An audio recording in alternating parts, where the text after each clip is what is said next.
Rebecca Martin, welcome. And I feel like this is like our third interview, I think. It's been several. I don't know how many. It's been a long time making. I don't know. I feel like I should have, brought flowers or chocolates or something, to commemorate. That's just perfect. Well, so like you said earlier, Happy New Year. Happy New Year. So this has been a crazy couple years, something we never thought, or at least that I never thought I would see in my lifetime. It was this whole pandemic that kind of stopped the whole world, and especially the musicians who were affected, as far as in the entertainment industry, musicians, actors, Broadway performers, things like that. But you seemed like you had no problem staying busy in the couple of years during the what did you do to kind of maintain some sanity other than your big musical project, which I'm excited to talk to you about? Well, first of all, I wasn't so surprised by the pandemic, having never been having not experienced one. It was abstract when it occurred, but I think pandemics are something that have been discussed, and there have been concerns about the next one and throughout different administrations. So it doesn't surprise me at all, and it wouldn't surprise me at all if we had another that wasn't so far in the distant future, to be honest, given all the changes of climate and what have you. I think I, like everyone else, just had to adjust. And, I work at an organization called Riverkeeper, and where I'm currently the director of community partnerships. It's a big job. It's a large watershed. And so we had to adapt through Zoom like everyone else. We have a 16-year-old son who switched to remote learning, so there was that adjustment. Our community has different varying degrees of challenges, and watching that play out was really challenging too. People weren't working, some people weren't eating, some people didn't have a place to live. There were concerns about work, as you suggested, with freelancers or gig workers, as we've come to know ourselves, who are musicians and actors, as you point out, who may be musicians more so than actors. I don't know what their situation was really. Everybody's was the same initially, of just trying to sort it out. But I just feel like it's been a big changing time, and here we are doing what we can to adapt and to continue to do the things that we all find ourselves doing today. I don't make a living playing music or anything, but I've been a musician for 30 something years now, and played in bands and did my own thing. And while I didn't feel the impact of it on a, occupational level or like a financial level, it was amazing to me that we had to adapt to a whole new way of expression and, performing our music, and think people were doing virtual concerts, and they were doing backyard social distance concerts where they'd invite 10 people, and things like that. And it was really interesting because I really enjoyed seeing the creative ideas that so many musicians had.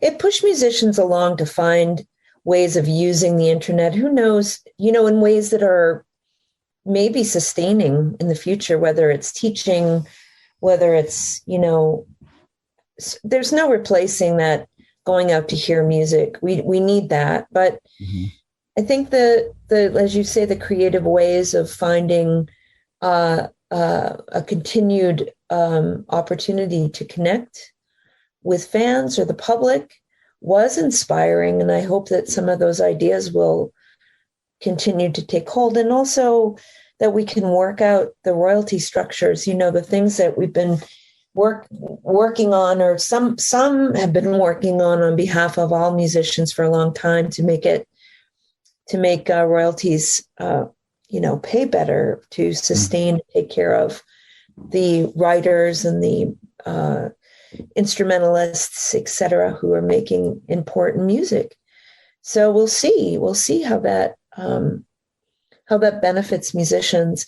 I'm different from most musicians because I really can't do one. I do different things, and I've always needed to do that. And I also am torn by that. It's not easy to have left and right brain really active.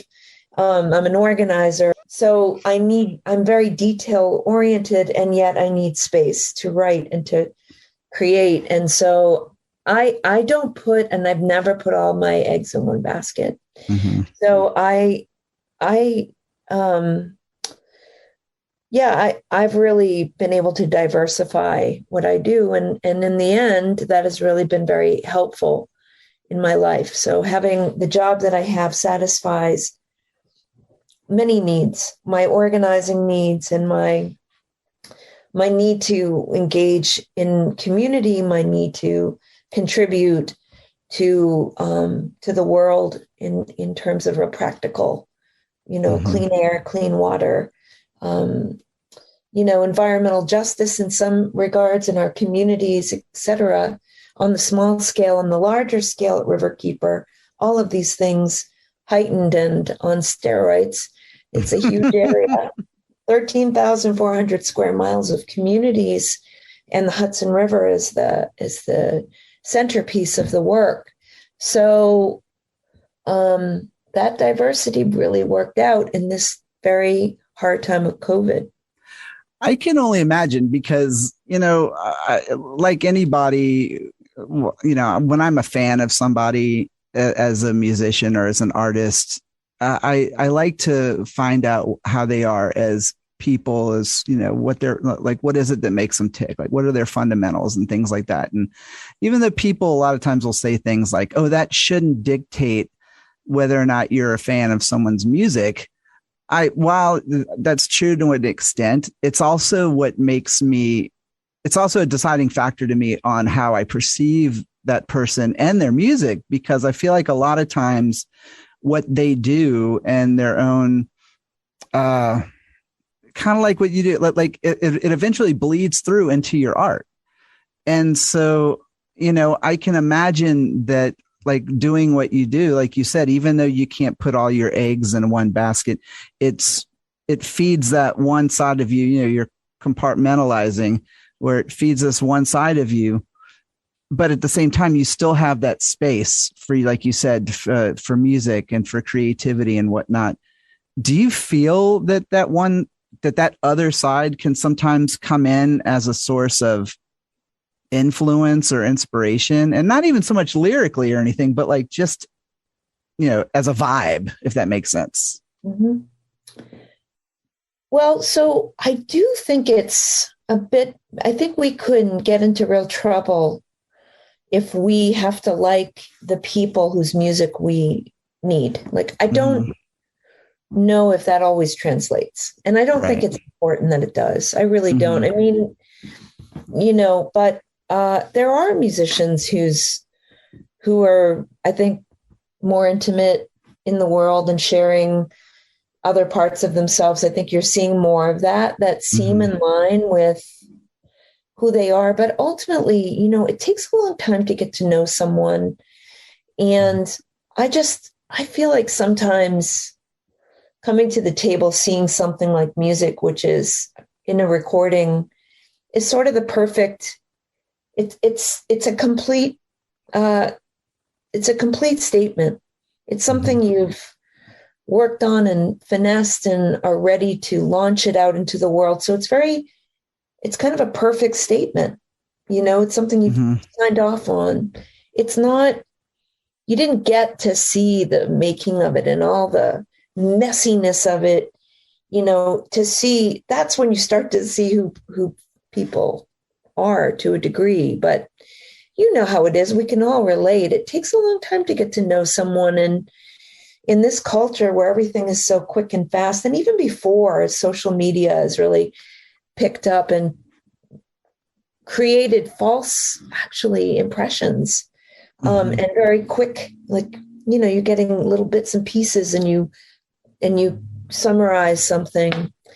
I don't know if it's always the best way to approach that, because people make mistakes. And does that mean that they're no longer good artists? No. I mean, but to answer your question, do my life experiences feed into my work? Yes, absolutely. I'm consumed with this new job. It's really become front and center in my life at this moment. So it'll take time to see how it impacts my writing. Certainly it's not linear. You're not going to hear me write a song about a river, or it's just not my style. Right. So things seep in and then they become something. It's pretty, it's not super linear. Right. And, but I think that's been true with everything that I've done. But right now I'm in it. I'm in the thick of it, of the very direct interaction phase of my life again. And so how this manifests creatively, I don't know. So we'll wait and see. I just found it so fascinating, actually, to kind of go back to what you said, like, I love what you said. Like, I kind of feel like you took me to school a little bit there, which I love, because I'm never one to say when you were talking about whether or not like if it's a factor into whether how someone is perceived as an artist based on their own, I don't know, what they do or what they believe or whatever like this. I remember a while ago, you're probably familiar with the band Skid Row from the 80s, the heavy metal band. And I remember I was talking to the bass player a few years ago in an interview. And one of the things he said, social media has completely taken the mystique away from anything, especially for musicians or quote unquote rock stars or whatever. And one of the things he was saying was, he said, it's not so much that he liked being a rock star. He said it was more that he actually liked being seen on stage. And then in an interview when he was wanting to be seen. Well, I think the learning curve with social media is steep, and I can only speak for myself. I feel like you can use it any way you want, and it didn't come with a manual. And so the public is learning along the way. And I think that I haven't studied this well enough to know why. I mean, it's kind of brilliant because it does seem to feed, depending on what platform you're using, to feed on certain human aspects that just are very natural, but out of context. So if you're on Facebook and you're advocating or you're debating, you're not real. You already know that it can't take the place of sitting face to face with someone and having a discussion on an issue. That's really a place to argue, and where nobody really wins that argument. It's not really a place to debate or for there to be dissent or to even come to a conclusion, or even one that matters. And so for myself, it's been a learning curve of how to use social media, and I've been off of it in many ways. I have a very, very private place, but I'm off of it, and I don't post, and I don't spend as much time. Initially, I spent a lot of time, and it was peculiar how thrilling it is to say something and get a quick reaction. And it's like that going, and certainly I can only speak to it from my place. I'm not going to criticize others for using it and learning to use it the way that they are. If people want to post their sandwiches, then post your sandwiches. Right. It's your choice. But I do think that I needed to learn how to better and still to curate the content. And you don't really have much of a, it's very different today. It almost seems like the platforms are curating for us. Like I could put something there that I really want you to see, but you may not see it now because it seems like content is edited very heavily by the platform. So I don't know. I think we're in a real new place with how we interact. And I think it's in a way to a degree bigger than us. And it's important to really think about how we're using it and what need are we trying to fill, and look at that, because that's really what I think is going on. It's captured that. And I'm sorry. Oh, don't worry. You're going to hear noises over here too. So I understand what that the bass player from Skid Row is saying, but I also think that we do have control over it. And I bet you, even though he doesn't want to see your sandwich, he's probably seen it because he's probably on social media. And one way or another, you see things and then you can't unsee them. Oh, right, right. Yeah, it's just really interesting, kind of like you said, to see how people have adapted to it, because, even you and I are probably very close within the same age, or, I just turned 48 in September. And okay, so yeah.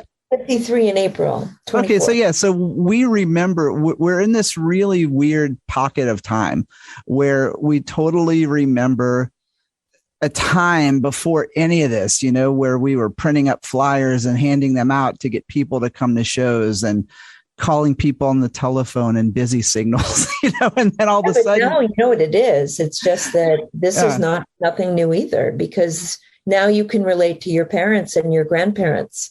And, that's really it. We're able to say 25 years ago and have been an adult and have that reference point. Now it's time marches on, and that's, to me, all it is. It really is. But to me, it's like such an incredible place to be, like, because like I was telling somebody the other day, I was like, we were joking about, I was like, how my arm hurts every morning when I wake up, it just clicks. And he was like, oh, getting old sucks. And I was like, I love it. I love getting it's like, it's life, like, it's like, when I can look back on, probably the 43, maybe 40 years or so that I can really remember, that I was like, I love being able to say that I've been around for a large chunk of, you're lucky. You're lucky. I mean, there are people who don't make it out of their 20s. I mean, it's really relative. It's relative. And, I think there's joy every day, really, if you can be present with whatever is in front of you without trying to sound cliche or Pollyanna. But, as you say, getting older just requires, a little more maintenance and a little more sleep, a little more water, move your body. And that is sort of the opposite of where we are. We're much more docile, sitting in front of our computers all day doing our work. It's a challenge. It's a challenging time, but I'm with you. I feel very much that way. And I think that as a woman too, all the changes that women face, menopause and things like that most women don't want to discuss or have or the way their bodies change and what have you, which is really a natural occurrence that's earned. It's a wisdom. And, it's hard to find women who are in their 50s who don't say things like, I hate this, I hate my body, or I hate getting old, or totally understand. But that's a cultural thing too. It's a weird American cultural phenomenon. But as a woman, I do appreciate being around other women who are embracing this decade, and it's hard to find. So the album, when I read, when I get your emails, even though they're very kind of spread out, like about when you're having new music, all of a sudden when I see a Rebecca Martin email, I get excited because I'm like, okay, something's happening, or there's a show that I'm not going to be able to go to, and you announced that you had put out After Midnight, or you were putting out After Midnight, I think at the end of the month, right? On the 28th. Yeah. And I swear to God, I am going to totally butcher this because I'm from the South and American, but it was recorded with the Portuguese Orquestra Jazz de Matosinhos. Was that even close? Yeah. So it's, I have to read it because I don't feel so bad now. Well, what the thing is I won't say it right either because but Matosinhos is a place inside of Porto, Portugal. Okay. So I am not pronouncing it either because I do not speak Portuguese. Mm-hmm. So, but it's a really special jazz orchestra that's in a gorgeous location in Porto, Portugal. Mm-hmm. That's funded by the government, which is pretty special, at least in part, if not in whole. And they're constantly working, and investing in creative projects. And so I've known about them for a while. I knew of them through Kurt Rosenwinkel when they did, who's the jazz guitarist, mm-hmm. who did a collaboration with them a few years before I did. And, they invite artists to join them, and they have a whole series of different collaborations with artists. So it was great to be asked. Well, so one of the things I loved about it, because I'll definitely get into the songs, which I just loved. I've probably listened to it 6 or 7 times already to kind of absorb it, because obviously I'm a fan. But you had a very small window of time to make this album. So I can't even begin to imagine how that process was. So was it stressful, or was it like one of those things where you were kind of prepared to go into it? No, we got to get in and out pretty quick. I think my training as a kid, I grew up in a recording studio. My parents mm-hmm. found a studio for me to grow up in. I started recording pretty young. I don't remember if it was 8 or 10. I was just in the studio. So mm-hmm. the studio is very natural to me. I have no intimidation of it, probably because of that. Mm-hmm. And I presume. So I get pretty focused when I'm in the studio, and I'm not, it never feels stressful. It just feels like we have 4 days. This is what we have to accomplish. The OJM had invited me to work with them in 2017, mm-hmm. where we did a couple of concerts, and we had fleshed out the music to play, and we only had a week to learn this material together, and then to play 2 very large concerts, one in Portugal, mm-hmm. one in Barcelona. I think that was it. So, but there were big theaters. And so we didn't know each other. We didn't, had never worked together. So maybe there was more pressure back then. Mm-hmm. And when we got through it, they were building this recording studio, and it would have been nice to go from the concerts to the studio, but it wasn't possible. Right. So when the studio was ready and I got an offer to go to Vienna to sing, I reached out and said, can we record this body of work just to document it? Mm-hmm. And so they could. And this was in January of 2020. And so I just built it into my plans going to Europe just to do as much as I could while I was there. Mm-hmm. And this time around, I brought Larry along because it wasn't with Larry when I performed live. And so we went, and we had 4 days to jam and to get this done with a huge orchestra. I don't know how many pieces it is, 15, 20, something like that. Yeah, it was a big group for sure. And so, but we recorded it, and then I came home and the pandemic hit, so I got back in early February, I got really sick. Oh, no. I was sick for 3 weeks with the cough and everything else, but it turned out not to be COVID. As far as I know, I took a test later to see if I had the antibodies, and I didn't. So I must have just had a flu. So everything shut down. And from then on out, we made this record remote, which maybe you remember, maybe you don't. I thought it was going to come out last year.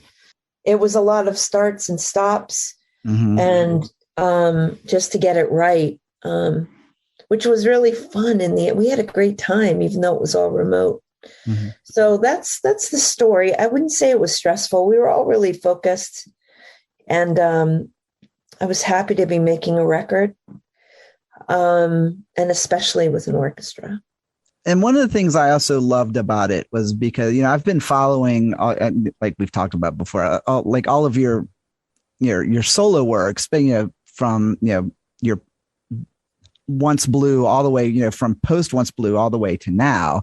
And so there's been a lot of songs throughout the years that I've really latched onto. And I was actually really excited to hear some of the songs on this album completely, the space and a song to think, which is, I think, off the Growing season, maybe.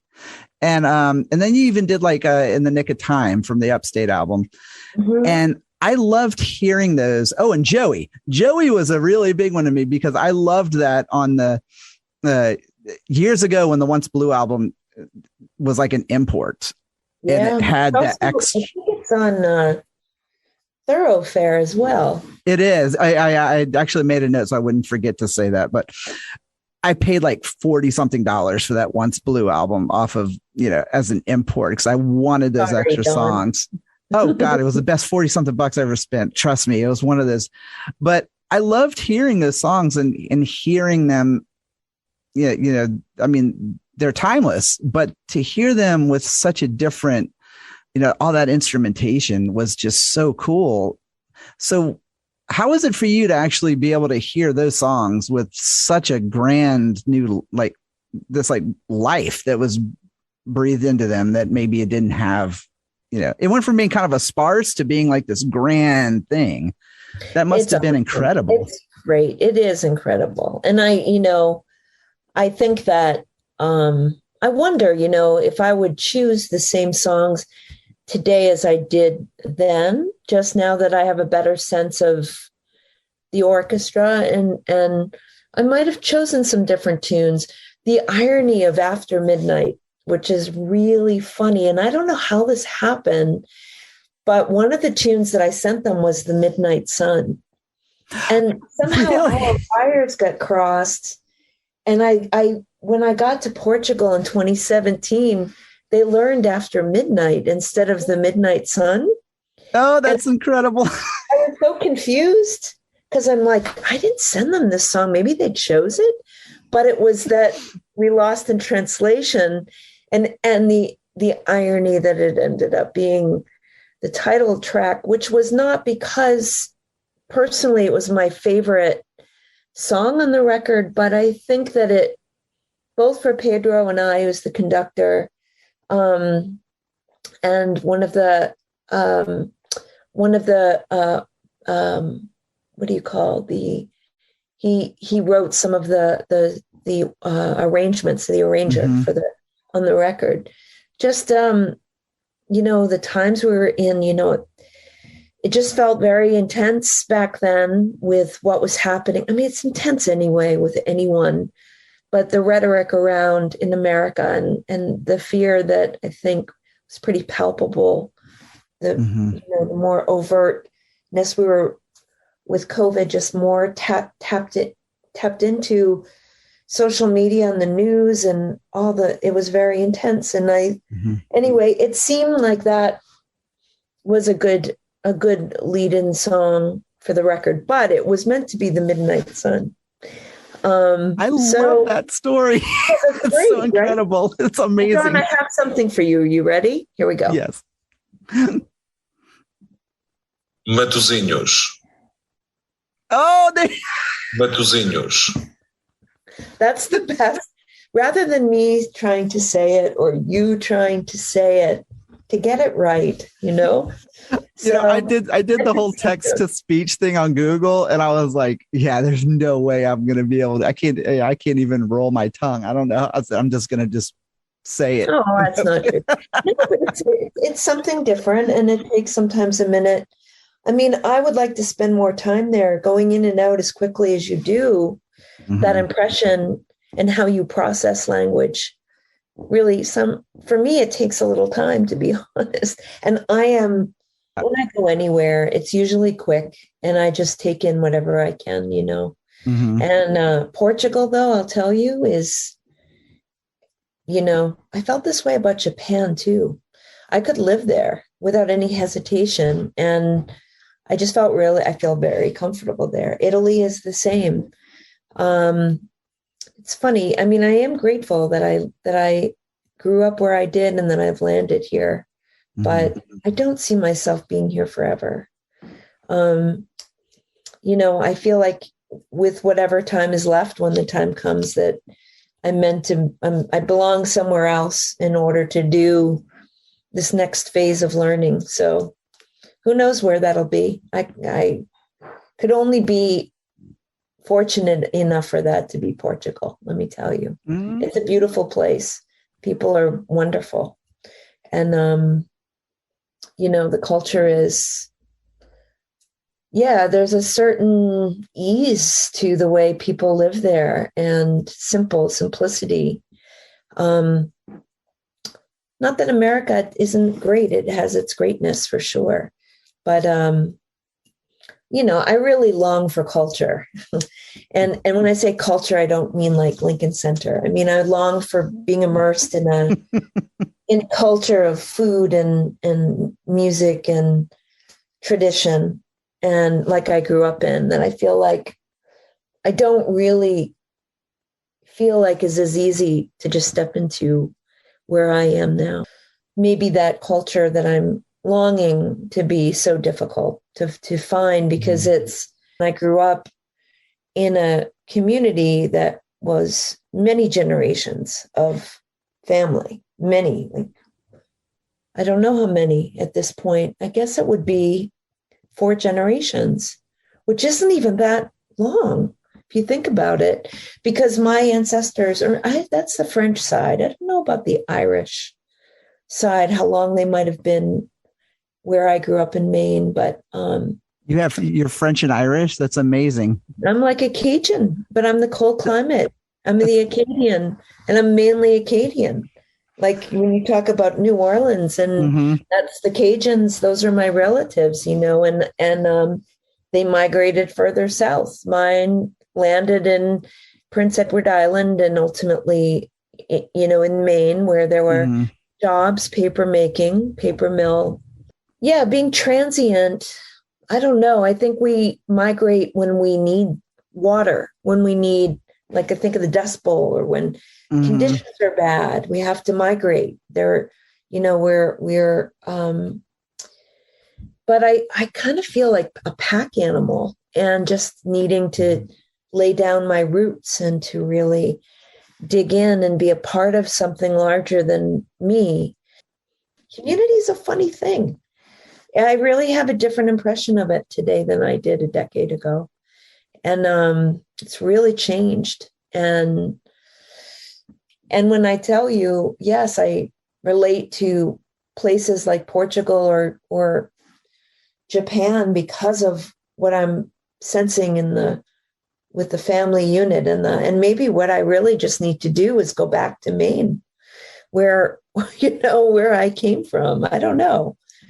Say around like 94 or so is when I started following bands. I was 21, and you're just like, I'm going to go follow Fish for a few weeks, and then I'm going to follow this bluegrass band from Colorado for a while, and then I met this awesome woman. Now we're going to go follow bands around. And it's like, you kind of get a taste for that life. And at times it was exciting, but then all of a sudden you would see the seedy underbelly of it too, where like the good times were like, I could do this forever. And then the bad times, you're like, I'm so glad I have a job back home and a bed. And so it's kind of like you said, like there is this kind of a daring aspect to it, but at the same time, there's something. It's almost like I like doing that by choice, and like it's very lucky, right? It was very lucky. To have grown up where we are, and at the time that we were alive, it's a moment in the world here that's relatively peaceful, and here where we are, or has been. And depending on your color, your gender, your socioeconomic background, I mean, it really all, who can say why? I mean, it's an interesting, and yet it's kind of existential, it's hard to understand, how some of us can do that and others can't for all sorts of different reasons. So it's gratitude. It's great that you understand and appreciate that, because it's really special to have those experiences and to appreciate them. And I'm with you, and I'm glad that I have been able to experience what I have. But now in my 50s, my mom is almost 80, and there's just all sorts of things that your life isn't necessarily in place for in order to pivot, right? Yeah. So I think about that a lot now. It's really important to me to take care of family. It is. And kind of echoing back a little bit about what we were talking about both appreciating getting older and growing, is that you can look back on your adventures and your choices, whether they be not great or good or whatever, and appreciate them for what they are, but to also know that you didn't have to live in that box forever, right. that it actually could be a stepping stone, but still be a chapter, right. Well, self-development too. I mean, which is what I mean about the good fortune. And the person I was 20 years ago and the person I am today is very different. And if I remained in one place my whole life, I don't know if I would have had the opportunity to change. Right. Yeah. I appreciate the box expanding so that I could grow and change. So, right. So when you think about this, there's like the individual experience and then the collective. And for the individual, there's all sorts of really self improvements or challenges and what have you that develop a personality and actually a larger connection potentially. And the potential for real positive change in an individual's, experience that way. But as a collective, it's kind of a different mechanism. I'm not sure if collectively we're able to do that sort of growth or learn. It seems like not. Right. Yeah. Learn anything. We continue to kind of do the same things over and over again that don't work and that are not, even when I think of like the tragedies that bring everybody together for like 30 seconds, and then we sort of don't remember and we continue to do the same things that don't really work, as I've said it already. And that might be a part of our nature too. Like, instead of, kind of similar to what I was saying earlier, when you're like, oh, I don't like this part of myself or that part of myself. Mm-hmm. But there's, just like that, the acceptance of what we are. Like, we are animals. We do the same things over and over again. Oh, They're not smart, but we do not seem to, we make advances in some ways, but they really just tend to get us into deeper trouble. It's interesting. I'm not sure what we're learning. I'm not sure what I'm learning. I'm contributing. It feels good. I'm learning and growing personally, but as a collective, I'm not sure. And why I can look back even at the mistakes I've made and value them, because honestly, in those times, I even understand why I made those choices that I can look back at and say, I wouldn't do that again. So it's not really even a mistake. It's that I just wouldn't make those same choices today that I made then. Let's just put it that way, which I think is closer to the truth, because the good and bad is the thing that gets us really wrapped up in gets me wrapped up in the wrong headspace, So today, right now, I have to speak to you, and I'm going to make a beef stew, and then I'm going to do, a little bit of work, and I'm going to do them the best that I can. And then when I go to sleep, I'm going to feel like this was a day well spent. I did things the best I could that lead to the larger picture, which is, you and I, when we get off, feeling like, hopefully you feel like Rebecca gave me 100% of her time and energy, just like I would feel about you. You're going to let I worked out a segue here, because, we're talking about living in the moment, but we're also talking about kind of looking back in our past and kind of going, you know what, that was a point in my life that was a building block for me to get to, it's part of your foundation. And I've never got to ask you this before, and I was so excited when I remembered the question. And what it was that, obviously we're close in age, same generation. I was trying to picture Rebecca Martin in like middle school, high school, and what kind of music was Rebecca Martin listening to? I mean, because obviously you're very incredible jazz musician. Was it always jazz, or was there like a little hidden metalhead rock girl like in there that we don't know about? No, absolutely. And I grew up in a tree. I grew up in Maine, up in trees. Mm-hmm. And I grew up in a recording studio, like I said. And I think that early on, I mean, I was listening to everything. It was more pop music, really. Mm-hmm. My first concert, though, was, what was it? It was like Loverboy and Quiet Riot. Oh my God, that's amazing. Yeah, right. And no, it's true. I mean, I was in a rock band, and I would sing Ozzy Osbourne, and I would sing, I mean, really, like you, just at the time, I was just taking it all in. Howard Jones, mm-hmm.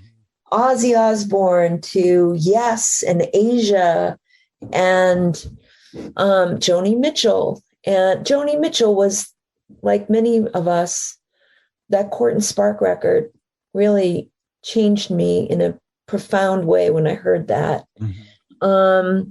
Carly Simon. It really wasn't until I got to New York that I was really exposed. My parents always wanted me to listen to jazz. I went to jazz school mm-hmm. for a year, but I was just really hard to pin down. I was I was just like a big Northern Lights display. I was just everywhere I could go. I love that analogy, by the way. That's amazing. I was a wild child. And I didn't do drugs or anything like that, but I was definitely I was definitely wild and untempered, searching for experiences at a very young age, and a real country girl. But I moved to New York as soon as I could by myself, and I was fearless. I was very determined, but I had no idea what a career in music meant. And I was just literally following this path that I knew at 16 I was coming to New York. So, and I got to New York singing pop songs. It was a real like mishmash of things. So, please tell me there's video of you singing Ozzy songs, because I'd pay top dollar to see that. One I will never share. But there are all sorts of leave behinds that they exist. That I was in this band called The Twitch. I was in a band called The Educated Monkeys. We almost got signed too to what's that? What is that band called? Trent Reznor? Oh, nice. Oh, yeah. TNT, I think was the label. I know he had his label. I can't remember what it was, but yeah, that's crazy. So you almost got signed to that. I was in a punk band in New York City playing at CBGB's and Woody's back in the day. I just did it. I did whatever. I was just wanting to sing. Yeah. And so it's very unlike a lot of the people who I've met who really went through a formal training and all of that. And would I recommend my path? No, I don't think it works this way for everybody. It's unconventional as hell, but I'm a little bit of everything, it seems. Not everything. Classical and that I just never spent time listening to. No, I'm a real rock and roller. I really am. I love. When I did try to sing that stuff, I could do it, but not convincingly. I mean, it wasn't until Once Blue, honest to God, where I felt at home with the music and the songwriting because I think like groups like Yes or Asia or even Rush, it was like music that was doing all these things that were really unconventional in pop music, at least to my ear. I was really craving that and writing songs that were authentic and yet weren't necessarily predictable in their form. And so Once Blue was where it all clicked. I was so lucky. And I think I was driven in part for two reasons, is to get to New York to discover my music. And that's with me today, and to meet Larry. And I think that's it. I think I was driven. I had to do those things because it was quite a leap for a gal from such a small town to do what I did on my own. I mean, with the support of my family, but go by myself. It wasn't like I had a companion. Right. Or that you had like some sort of like built-in, like, we're going to help you get into this or put you. Right. I didn't have a family member. We didn't have a lot of money, and I didn't have connections. I had none of that. I came to New York and followed the stream. I mean, I ended up running the radio station. How in the midst of this large school was I just picked out of the bunch and became the program manager? And it became my whole life at the school was just to focus on how to organize and create a strong radio station format. But my roommate's sister worked at MTV.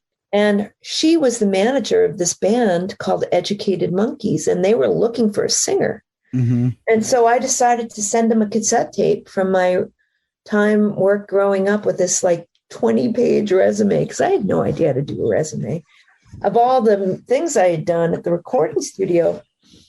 And I got selected to be in this band. And so I went down and I played during the year. And then the summer came and I was still a student. And so in order to stay, I needed a job. And so she got me a job at MTV. And that allowed me to go into the city to be in this punk band in order to work. And then I worked at MTV, which I continued to climb the ladder at MTV. I left the punk band because I wasn't a punker. I dyed my hair black. That was the extent of it. That's as far as I'm going. And I'd show up in my little polka dotted dress with black hair. And it's like, this isn't really working. But, and I was climbing the ladder at MTV, and I ended up meeting another friend there who grew up with Jesse. She's like, I have this friend. You've got to meet my friend, Jesse Harris. And I was like, okay. And Jesse showed up at a performance of mine at the bitter end. And so we met and connected, and that began that journey. And I quit my job because I felt like I had to decide which road to go down. I've decided to embrace both worlds, which I've never done before. I've always chosen to keep my one foot in and one foot out because I have to be available to music. There might be a Twitch reunion. Oh God, never. No. That's over. That phase is definitely over, but I definitely am grateful for it. I played bass guitar all through high school because I learned how to play guitar. It took like a year's worth of lessons or so when I was like in 85, 86 or so, and then stopped and then learned how to play songs by ear as I grew up. And then, I moved to Georgia right before my sophomore year of high school. And I got there and I was like, is anybody looking for a guitar player to jam with? And they were like, no, there's like 30 guitar players here. And they were like, oh man, but if you played bass, I was like, huh, all right. So I had my parents buy me a bass guitar. And then all of a sudden I was the bass player. Right. That's what Larry always says, is that the reason his I think it was his dad who got him playing bass, because I think Larry started on trumpet, was because he wanted to play, he wanted gigs. And there's always the need for bass. And so it is a good instrument for that reason. It was funny because I played in a kind of like a punk metal band from like 91 to 94.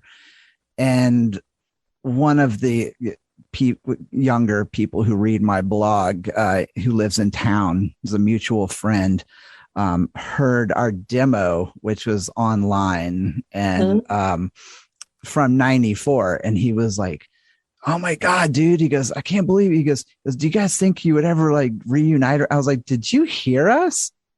I was like, you would want that now? I was like, because I was like, we haven't played together since 94 and we'd probably sound the way we did when we rehearsed twice a week. You know what I mean? Well, yeah, that's great. But it's a piece of my life that I look back on very fondly, but I'm like, don't know that I need to go there again. Totally understand. No, it's good. It's great. It's great to embrace it. It's great to move on. Oh, and I think I'm not at this point. I'm still not nostalgic at all. I'm not really that kind of gal. So I don't pine over the past, but we'll see as you get older, maybe that will change as people depart. I don't know, but whatever, you move on. you embrace it, or you forgive yourself and you move on. That's it. I found myself getting more nostalgic over the past, I'd say maybe like 5 years or so. So my mom passed away in August. And when she passed away, of course, with it, I got all her like photo albums and things like that. And I'm looking through these photos and I'm seeing pictures that I didn't even remember certain moments. And like, there's these weird kinds of nostalgia. I feel like there's this nostalgia that people look back on and go like, I wish I could go back there again. which has never been who I was. Like I've never looked back and said, oh man, high school was the worst. I hated high school. Like I couldn't wait to be an adult, And so like I look back on these times now and I enjoy the memories and I enjoy the good times and I remember the not good times, but I like remembering them. I don't know that I want to go live them again. I definitely don't want to. And I don't ever go, oh, that was such a great time in my life. I wish that was like I'm more of the school that like, I like to be reminded of what my past was, not necessarily want to live there again or redo it all again. Yeah. Yeah. I'm sorry to hear about your mom. Oh, thank you. Yeah. Yeah. Yeah, I understand. Mm-hmm. I understand. And I think that, as I said, when there is space and time for me to think about it all, I just, I guess at 53 now coming up and, you start to really see it's like, there's a limited amount of time, mm-hmm. Going forward. And so, and how much of that do we want to spend wallowing over the past, or like you said, some might do pine over it when you're like, okay, like what do I have left to do? Let's stay on that trajectory. I was thinking about it, and I was actually finding myself just thinking about, again, this is very existential, but I was just thinking about myself as if my life has all been this series of like following threads and paths and warm spots, to find out and to see where it ends up, choose your own adventure kind of thing. Mm-hmm. Then just thinking, love those books. Yeah.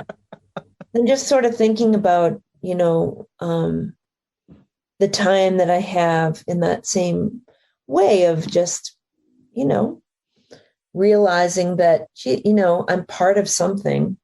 I don't really know what it is. In a way, I'm also completely alone in it. Mm-hmm. And in both ways, I spend a lot of time in my mind, which is even in a crowded room is alone. Mm-hmm. And so just trying to be clear to see, if there's other ways to, hear and to move and what other directions are there, and just to try to be open to that as well. I mean, what I'm doing and what I want to be doing, it's so different. It's so different. And I don't have it figured out at all. And you can probably hear that. It's almost reassuring in a way. Yeah. When you hear it from other people that, like one of my favorite things to kind of jokingly ask people, and even though it's kind of a joke, it's kind of serious, like, so like, what do you want to be when you grow up? Yeah. Yeah. I'm still figuring it out, Yeah. Well, I think that you've done very well for yourself. And I feel like, what do I want to be as I'm winding down is more like it. That's exactly. Yeah. And how do I want to spend my time with whom? And all I can do is what we say is each day make decisions. There've been a lot of those decisions too that I think are tough for people too. I think, when with the limited time, with all the things that you want to do, some of those things that you were doing 10 years ago were perfect then. They don't work now. It doesn't work. And it doesn't work to have those relationships as they were either. And for relationships to grow, that's very unique. It's not every day that you find those connections where you're sort of going down the stream together and enjoying the passage of time when you are together. It feels current. It feels right. There's a lot that don't, though. And I think that's part of life too, and it includes family and friends or acquaintances. It's like, there shouldn't be an obligation to carry things along. It becomes right. It can become a ball and chain otherwise, to try to remain who you were when you're not that any longer. People change. Yeah. And grow, ideally. Although maybe not everybody. Maybe that's not their path. And that's beautiful too. But for me, there's just no nothing I can do. So anyway, it's really a wild moment. It feels very significant, like when I was a teenager. To kind of close out, is it 2025 in 3 years?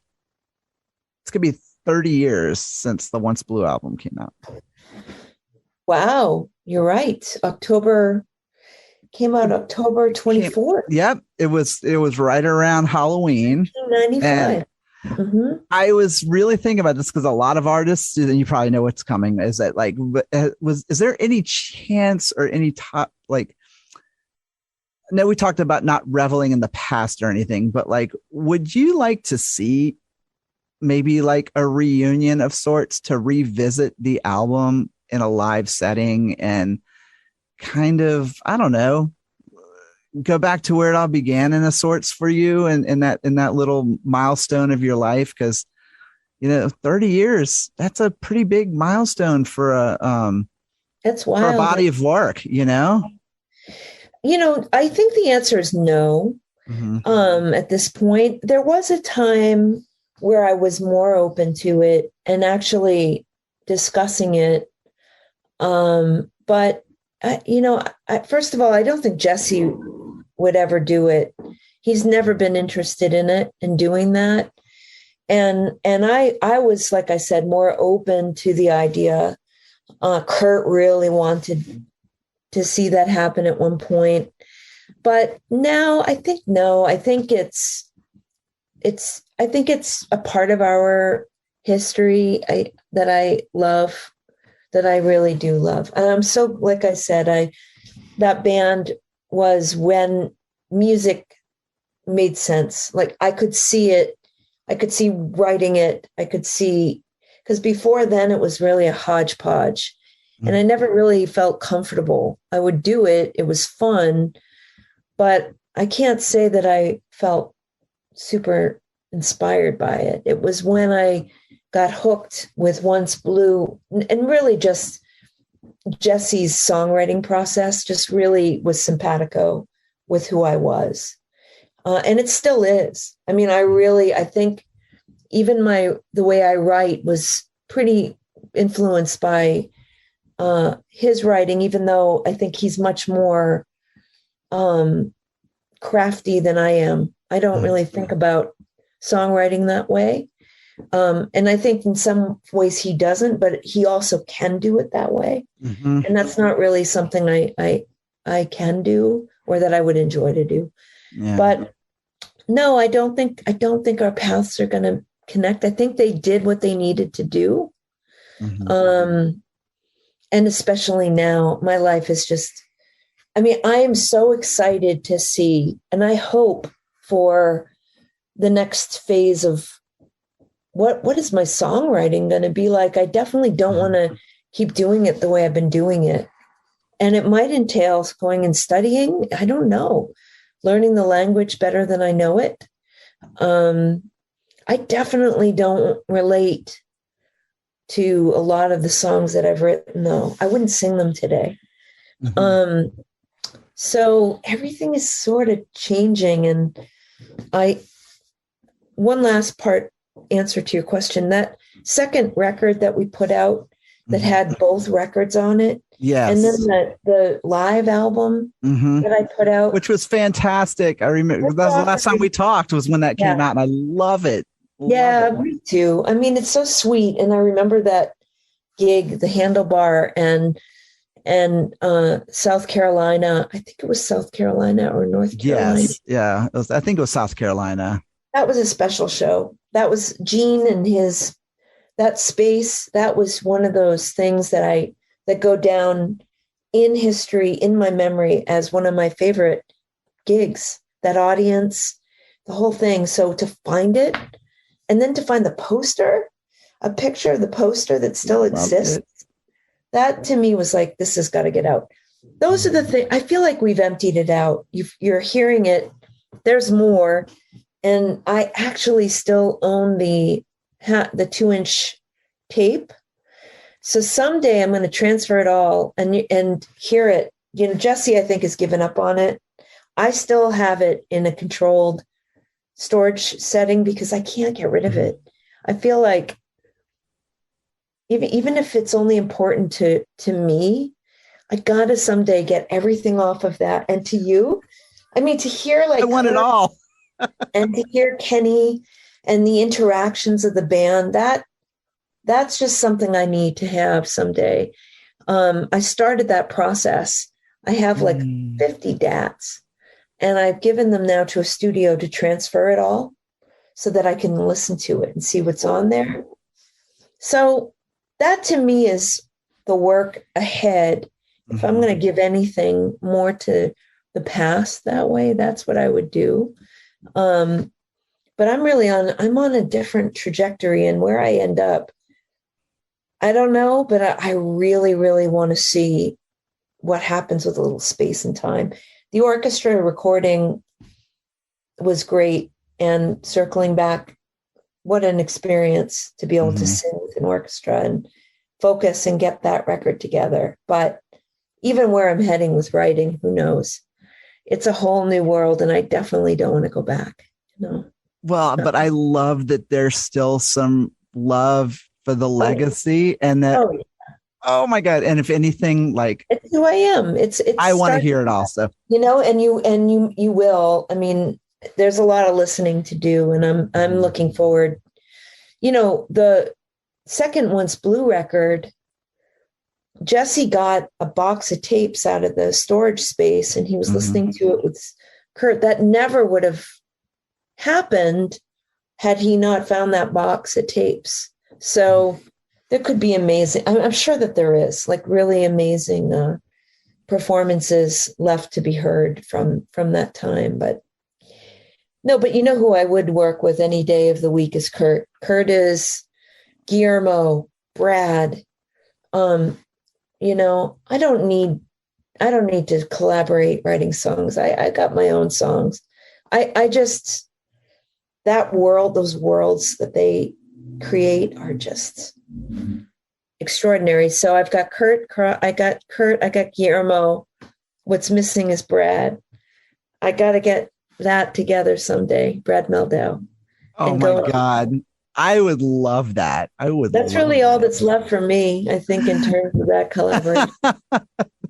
And everything with Larry, you know, we keep going. But I so appreciate thank you for 30 years. You've been listening to the music I make too, it's a big deal, Dawn. So thank you so much for that. Appreciate your ears and your kindness, and glad it resonates with you. Oh, you've been a huge part of the soundtrack of my life for 30 years. And I look forward to more as we move forward. And again, like, congratulations on the album. I'm super excited to hear it. Well, I mean, to see it actually come out is what I should say, because I've heard it a bunch already, but I think it's going to be really cool for people to hear exactly like this kind of new chapter for Rebecca Martin. Me too. And, you know, as I mentioned too, before we go, there's also an audio book. It was all done on Zoom. So, which is, it wouldn't have happened otherwise, but wait till you hear it in sequence of 11 women in my life who I value so much, who read a piece, and it's just so wild and wonderful to hear the different voices read these words. And I hope it brings people closer to the lyrics, even closer than maybe with my singing them. So I'm excited for you to hear that too. What a great companion to that, you know, so it totally surprised me how much, you know, I loved having that. And I look forward to hearing it. Oh, well, I can't wait to hear it, and can't wait to hear all the archives and everything. But I always enjoy talking to you, Rebecca, and it's amazing. And I really appreciate you always taking time out to entertain me with all my questions and whatnot. And well, thanks for spreading the word, Dawn. Appreciate it. After midnight, yeah.